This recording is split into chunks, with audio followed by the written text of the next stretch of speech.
একের পর এক মিসাইল সরাসরি ছুটে আসে কাতারের রাজধানীর বুকের ভেতর। দোহার আকাশে হঠাৎ গর্জে ওঠে যুদ্ধ বিমান। লক্ষ্য হামাসের শীর্ষ নেতারা, কিন্তু সিনেমার মতোই শেষ মুহূর্তে পাল্টে যায় কাহিনী। আগুনে পুড়ে ক্ষতিগ্রস্ত হয় হোটেল, কেঁপে ওঠে শহর, অথচ টার্গেটে থাকা নেতারা বেঁচে যান অল্পের জন্যই।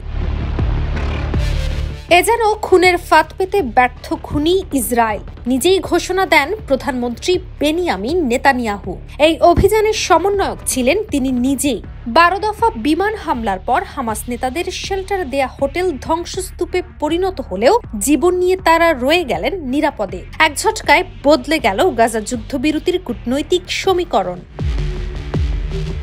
9 সেপ্টেম্বর রাতে ঘটে যাওয়া ইসরায়েলের এই হামলায় লক্ষ্য ছিলেন হামাসের শীর্ষ নেতা খলিল আল হাইয়া, জাহের জাবারিন সহ আরো কয়েকজন। আন্তর্জাতিক গণমাধ্যম আল জাজিরা জানিয়েছে, তখন হামাস নেতারা গাজায় যুদ্ধ বন্ধের শর্ত নিয়ে বৈঠক করছিলেন। আর সেই সময় বৃষ্টির মতো নেমে আসে ইসরায়েলি বোমা। হামলায় নেতারা অক্ষত থাকলেও বিধ্বস্ত হয় তাদের থাকার জায়গা। এতে দোহা কেঁপে ওঠে আতঙ্কে। কাতারের সঙ্গে সঙ্গেই এই আক্রমণকে সন্ত্রাসী কর্মকাণ্ড আখ্যা দিয়ে তীব্র নিন্দা জানায়। ইরান সহ একাধিক আরব দেশও ক্ষোভ প্রকাশ করে।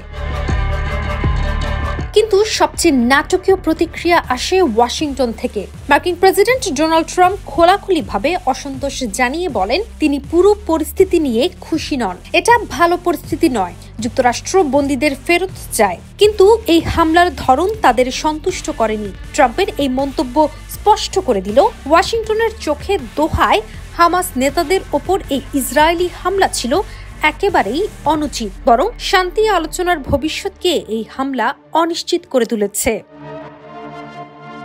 কূটনৈতিক বিশ্লেষকরা বলছেন, এই হামলা কেবল একটি সামরিক পদক্ষেপ নয়, বরং একেবারেই কূটনৈতিক বার্তা। ইসরায়েল দেখাতে চাইছে বিদেশের মাটিতেও হামাসের নেতারা নিরাপদ নয়।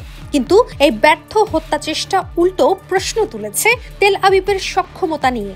কারণ আঘাত হানার পরও শীর্ষ নেতাদের টিকিয়ে রাখা মানেই ইসরায়েলি গোয়েন্দা ও সামরিক ব্যর্থতা। এর আগে ইসরায়েলি সেনাপ্রধান ইয়ার জামির প্রকাশ্যে হুমকি দিয়েছিলেন বিদেশে থাকা হামাস নেতাদের হত্যা করার।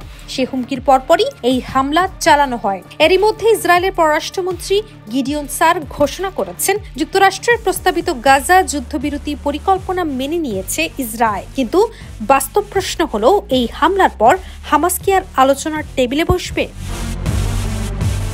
ওয়ালটন এখন দেশের সীমানা পেরিয়ে পৌঁছে গিয়েছে 50টিরও বেশি দেশে।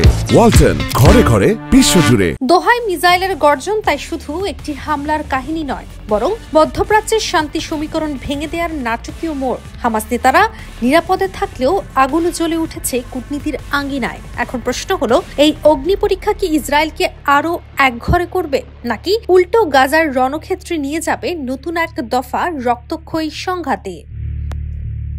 কাজী অহনা, নিউজ 24।